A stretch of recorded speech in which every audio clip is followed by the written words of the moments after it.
Good morning to all of you. This is my channel learn something new. इसमें आज हम दिखाने वाले हैं कि कोरोना के लिए जो दवाई खोजा गया है बाबा रामदेव ने, वो सच है या झूठ। भारत सरकार के आयुष मंत्रालय ने पतंजलि आयुर्वेद लिमिटेड की ओर से कोविड-19 की दवा खोज लेने के दावों को लेकर मीडिया में छपी रिपोर्टों पर संज्ञान लिया है और साफ तौर पर कहा है कि कथित वैज्ञानिक अध्ययन के दावों की सच्चाई और विवरण के बारे में मंत्रालय को कोई जानकारी नहीं है। मगर पतंजलि के चेयरमैन आचार्य बालकृष्ण ने इसे कम्युनिकेशन गैप बताते हुए यह दावा किया है कि उनकी कंपनी ने आयुष मंत्रालय को सारी जानकारी दे दी है। बालकृष्ण ने अपने ट्वीट में लिखा है कि यह सरकार आयुर्वेद को प्रोत्साहन व गौरव देने वाली है। क्लिनिकल ट्रायल के जितने भी तय मानक हैं उन्हें 100% पूरा किया गया है। पतंजलि ग्रुप ने मंगलवार सुबह कोरोनिल टैबलेट और श्वासारी वटी नाम की 2 दवाएं लॉन्च की, जिनके बारे में कंपनी ने दावा किया है कि ये कोरोना वायरस से होने वाली बीमारी का आयुर्वेदिक इलाज है। पतंजलि विश्वविद्यालय एवं शोध संस्थान के संयोजक स्वामी रामदेव ने दावा किया है कि कोविड-19 की दवाओं की इस किट को 2 स्तर के ट्रायल के बाद तैयार किया गया है। पहले क्लिनिकल कंट्रोल स्टडी की गई थी और फिर क्लिनिकल कंट्रोल ट्रायल भी किया जा चुका है। दवा लॉन्च होने के कुछ ही घंटे बाद आयुष मंत्रालय ने पतंजलि आयुर्वेद लिमिटेड से कहा कि वो जल्द से जल्द उस दवा का नाम और उसके घटक बताएं जिसका दावा कोविड-19 का उपचार करने के लिए किया जा रहा है।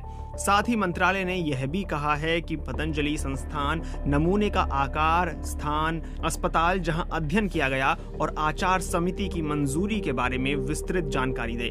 मंत्रालय के बयान के मुताबिक पतंजलि को इस बारे में सूचित किया गया है कि दवाओं के इस तरह के विज्ञापन पर रोक है। इस तरह के विज्ञापन ड्रग एंड मैजिक रेमेडीज कानून 1954 के तहत आते हैं।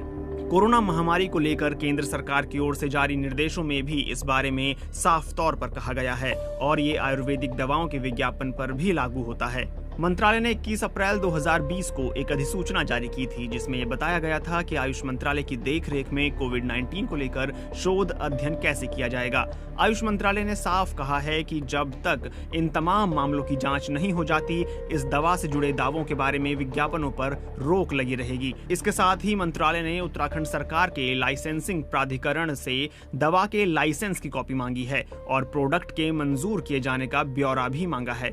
भारत में कोविड-19 की टेस्टिंग और इस बीमारी के उपचार की रणनीति बनाने के लिए जिम्मेदार भारतीय आयुर्विज्ञान अनुसंधान परिषद यानी ICMR को भी इस दवा की कोई जानकारी नहीं है। ICMR के महानिदेशक डॉक्टर बलराम भार्गव ने BBC से बातचीत में पतंजलि द्वारा विकसित इन दवाओं के बारे में टिप्पणी करने से इनकार कर दिया।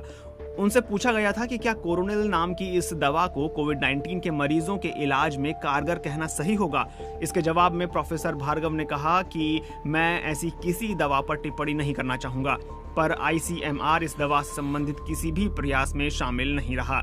भारत सरकार के केंद्रीय औषध मानक नियंत्रण संगठन यानी CDSCO के एक वरिष्ठ अधिकारी ने BBC को बताया कि सामान्य परिस्थितियों में एक दवा को विकसित करने, उसके क्लिनिकल ट्रायल पूरे होने और उसकी मार्केटिंग शुरू करने में कम से कम 3 साल का समय लगता है। असामान्य परिस्थितियों में इसकी गति बढ़ाई जा सकती है, फिर भी एक नई दवा को बाजार में आने में 10 महीने से 1 साल तक का समय लगता है। लेकिन पतंजलि ने कुछ ही हफ्तों में कोरोनिल नाम की इस दवा को तैयार कर बाजार में लाने का कारनामा किया है।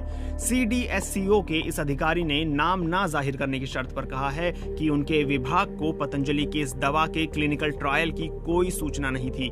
दवा लॉन्च करने के बाद पतंजलि आयुर्वेद लिमिटेड के CEO आचार्य बालकृष्ण ने BBC से बातचीत में यह दावा किया था कि उनके संस्थान ने एक थर्ड पार्टी की मदद से क्लिनिकल ट्रायल किए हैं, जिनमें पाया गया है कि कोरोनिल का सेवन करने से 100% कोविड-19 के मरीजों को राहत मिली। यहाँ ये थर्ड पार्टी जयपुर का national institute of medical science यानी निम्स है, जो एक निजी विश्वविद्यालय का हिस्सा है और पिछले 1 दशक से भी अधिक समय से शिक्षा क्षेत्र में सक्रिय है।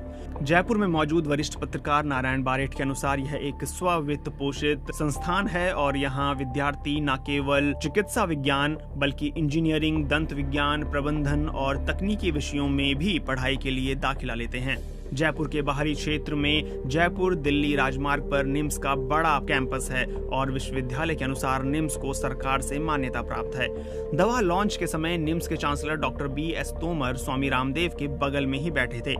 पतंजलि आयुर्वेद लिमिटेड का कहना है कि डॉक्टर BS तोमर के निर्देशन में ही इस दवा के शोध का काम पूरा हुआ है। निम्स विश्वविद्यालय के मीडिया प्रभारी विनोद सोनी ने BBC से बातचीत में कहा कि पतंजलि विश्वविद्यालय एवं शोध संस्थान और निम्स विश्वविद्यालय के बीच बीते 2 सालों से करार है। इसके तहत शोध कार्य होते रहते हैं। जयपुर में कोविड-19 के जो मरीज सामने आए हैं, उनमें से कुछ को प्रशासन के कहने पर निम्स में भर्ती किया गया था।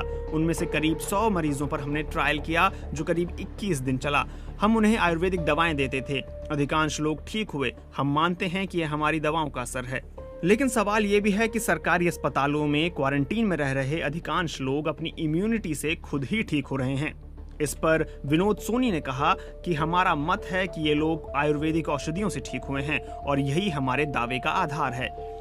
भारत में होम्योपैथी और यूनानी पद्धति में विश्वास रखने वाले भी यह दावा करते हैं कि उनकी पद्धति में कुछ ऐसी दवाएं हैं जो कोविड-19 के असर को कम कर सकती हैं, पर वे अब तक उनकी 100% सफलता की गारंटी देने की स्थिति में नहीं हैं। लेकिन आचार्य बालकृष्ण दावा करते हैं कि आयुर्वेद से कोरोना वायरस महामारी का पूर्ण उपचार संभव है।